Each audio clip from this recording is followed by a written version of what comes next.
குருவே சரணம். அனைவருக்கும் வணக்கம். சாக போகிற காலத்தில் தெளிவு பெற்று ஞானம் பெற்றா அது யாருக்காவது உபயோகமாக இருக்குமா? யாருக்கும் உபயோகமாக இருக்காது. ஏன் அப்படின்னா, ஒரு மனிதனுக்கு இந்த உடலில் சக்தி இருக்கும்போதே, அந்த ஒரு தேஜஸ் இருக்கும்போதே எந்த ஒரு விஷயத்தையும் சாதிச்சுக்க முடியும் அப்படின்ற அந்த உடல் வாகு, உடல் அமைப்பு, அந்த புரிதல் பக்குவம் இருக்கும்போதே எந்த ஒரு விஷயத்தையும் ஈஸியாக நம்ம சாதிச்சுக்க முடியும். நம்ம பண்ண தப்பை நம்ம அடுத்த ஜென்ரேஷனுக்கு பண்ணக்கூடாது. நம்ம லேட்டாக கற்றுக்கிட்ட விஷயத்த நம்மளும் நம்ம குழந்தை எல்லாத்தையும் ஆண்டு அனுபவிச்சு முடிக்கிட்டு அப்புறம் பொறுமையாக சொல்லி தருவோம் அப்படின்னு நினைக்கிறாங்க. இது இருக்கிறதுல மிக மிக தவறான ஒரு கண்ணோட்டம். ஏன்னா ஆன்மீகம் என்பது வாழ்க்கையை நெறிப்படுத்துவதற்கான ஒரு பாதையை தவிர குடும்பத்தை விட்டு விட்டு ஓடுவதற்கான பாதை ஆன்மீகம் கிடையவே கிடையாது. ஏன் அப்படின்னு வந்து கேட்டிங்கன்னா, பெரும்பாலான மக்கள்கிட்ட இருக்கக்கூடிய ஒரு தவறான கருத்து, ஆன்மீகம்னாலே எல்லாருமே வீட்டை விட்டு போயிடுவாங்க, கல்யாணம் பண்ணிக்க மாட்டாங்க, நிம்மதி இருக்காது, கஷ்டம் இருக்காது, நிம்மதி இருக்காது, கஷ்டம் தான் எல்லா இடத்துலையும் இருக்கும் அப்படின்ற புரிதலில் தான் இருக்காங்க. ஆனால் அப்படி கிடையாது. ஆன்மீகம் என்பது ஒரு வாழ்வை அப்படி எப்படின்னா அந்த சல்லடை போட்டு சலிச்செடுத்த தங்க துகள்கள் மாதிரி மாற்றிடும். அப்படியே அந்த ஆன்மீக பாதையில் ஒரு மனிதன் ட்ராவல் பண்ணும்போது அவங்களோட டைமென்ஷனே சேஞ்ச் ஆகிடும், வேற மாதிரி மாறிடுவாங்க. அவங்களோட பேச்சு தெளிவாயிடும், அவங்களோட சிந்தனை தெளிவாயிடும், வாழ்க்கையை பார்க்குற கண்ணோட்டமே மாறிடும். ரொம்ப பரவசமான நிலைக்கு வாழும்போதே வந்துடுவாங்க. ஸோ ஆன்மீக வாழ்க்கை என்பது போய் ஆசிரமத்தில் வாழ்வது அல்ல. ஆன்மீக வாழ்க்கை என்பது மிகச்சிறந்த புரிதலில் இந்த உலகத்தை சார்ந்தே வாழ்வது. இதனால தான் ஆன்மீகம் என்பது ஒரு மனிதனை நெறிமுறைப்படுத்தும்னு சொல்கிறோம். அப்போது இதை எப்போ ஒருத்தங்க கற்றுக்கணும்னா, தான் உடம்புல சக்தி இருக்கும்போதே கற்றுக்கணும்.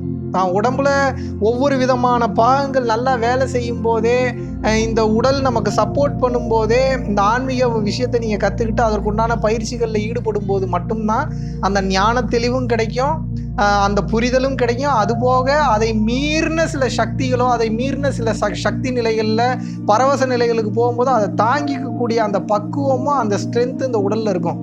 80 வயசு 85 வயசில் ஒரு சில மனிதர்களுக்கு புரிதல் வருது. என்ன புரிதல் வருது?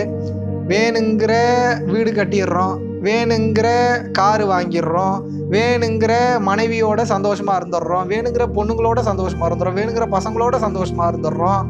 அப்புறம் என்ன, நம்மளோட குழந்தைங்களுக்கு கல்யாணம் பண்ணி வச்சு சந்தோஷப்பட்டு அழகு பார்த்துக்கிறோம். அப்புறம் என்ன, அவங்களோட குழந்தைங்களுக்கு கல்யாணம் பண்ணி வச்சு அழகு பார்த்துக்கிறோம். எல்லாம் பண்ணிக்கிட்டே வரவே உங்களுக்கு 50 வயசு 65 வயசு தாண்டிடும்.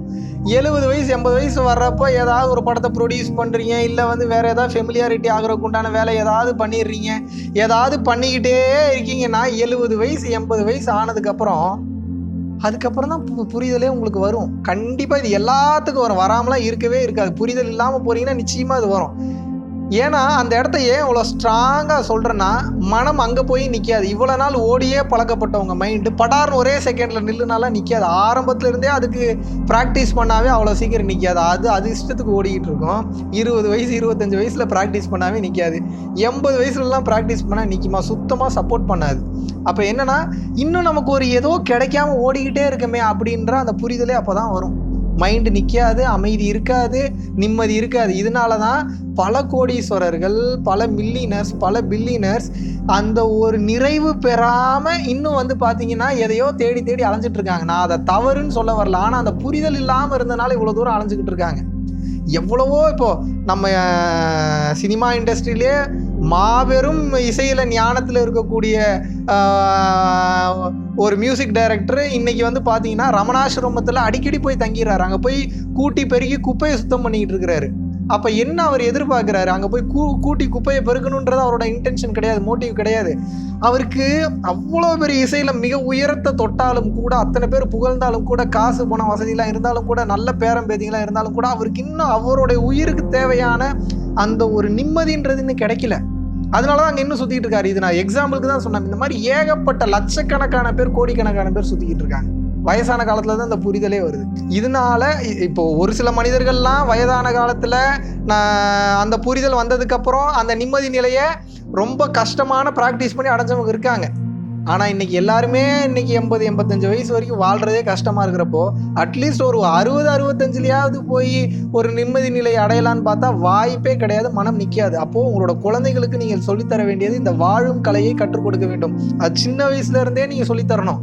அப்போ தான் அந்த குழந்தைகள் அந்த தெளிவோடு வளரும். இங்கே இருக்கக்கூடிய இந்த என்டர்டெயின்மெண்ட் இண்டஸ்ட்ரி, மீடியா இண்டஸ்ட்ரி, இருக்கக்கூடிய ஆளும் திறனில் இருக்கக்கூடிய ஒரு கண்ணுக்கு தெரியாத அந்த பிளாக் எனர்ஜிஸ், அந்த நெகட்டிவ் எனர்ஜிஸ்லாம் என்ன பண்ணுது அப்படின்னா, உங்களுக்கு இந்த தெளிவு இல்லாமையே வளர்த்துட்றாங்க. இந்த தெளிவு இல்லாமையே வளர்த்துறதுனால தெளிவு இல்லாமையே நீங்கள் இறந்துடுறீங்க, மறுபடியும் வந்துடுறீங்க. ஏதோ அங்கே இங்கே கொஞ்சம் இறைவன் அருளால், குருமார்கள் அருளால் ஞானம் பெற்றவர்கள், அந்த என்லைட்மெண்ட் ஆனவங்க, இந்த உண்மை 4 பேருக்கு போய் சேரணும், இந்த உண்மையை புரிஞ்சுக்கிட்டா நிம்மதியாக வாழ்வான், இந்த சுழற்சி முறையில் மறுபடியும் மாட்டிக்காமல் கஷ்டப்படாமல் இருப்பான்னு சொல்லி மறுபடியும் அவங்க அவங்களுடைய வாழ்க்கையை அர்ப்பணித்து அவங்க அடைந்த நிலையிலிருந்து இறங்கி வந்து மக்களுக்கு தகுந்த லெவலில் உண்மையை சொல்லி கொடுத்துட்ருக்காங்க. ஸோ இதில் நீங்கள் புரிந்து கொள்ள வேண்டியது என்னென்னா, வயதான காலத்தில் ஞானம் வந்து யூஸே கிடையாது. வயது இருக்கும்போதே ஞானம் வர வேண்டும். நீங்கள் செய்த அதே தவறை உங்கள் குழந்தைகளுக்கு செய்யாதீர்கள்.